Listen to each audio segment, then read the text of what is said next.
அனாதை குழந்தை சார் இது. அம்மா அப்பா கிடையாது. அம்மா அப்பா கிடையாது சார் இதுக்கு. இவங்க அம்மா வந்து நர்ஸா வேலை செஞ்சாங்க. வீட்டுக்கு தெரியாம கணிச்சு ஆகி காவால போட போறேன்னு சொல்லிச்சு.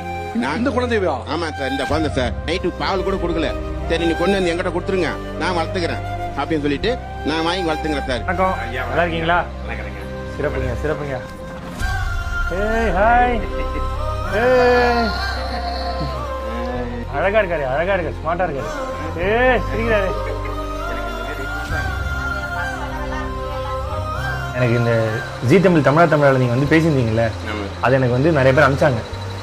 அதை பார்த்துட்டு நான் ஒன்றா நினச்சேன், உலகத்தில் இப்படியான ஆட்கள்லாம் இருக்கிறனால தான் அந்த உலகத்தில் ஏதோ நல்லா இயங்கிட்டு இருக்கு. இப்படி மாதிரி நல்ல மனிதர்களை பார்த்தே ஆகணும், அவங்களுக்கு நம்மளால முடிஞ்சது ஏதாவது ஒன்று பண்ணியே ஆகணும் தான் நான் வந்தது. இதாங்க நீங்கள் ஏதோ தொழில் தொடங்கணும்னு சொன்னீங்களாமே, இதில் ஒரு 50,000 ரூபா இருக்கு, வச்சுங்க.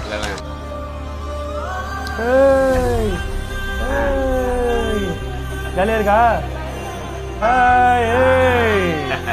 சூப்பர். இதுக்கப்புறம் நீங்கள் இதெல்லாம் வாக்கிங் கூட்டு போகணும், தூக்கிட்டுலாம் போகாதீங்க, பார்த்துங்கய்யா. பாய்ங்க பாய்ங்க பாய்ங்க. வரேங்கம்மா, நன்றிம்மா.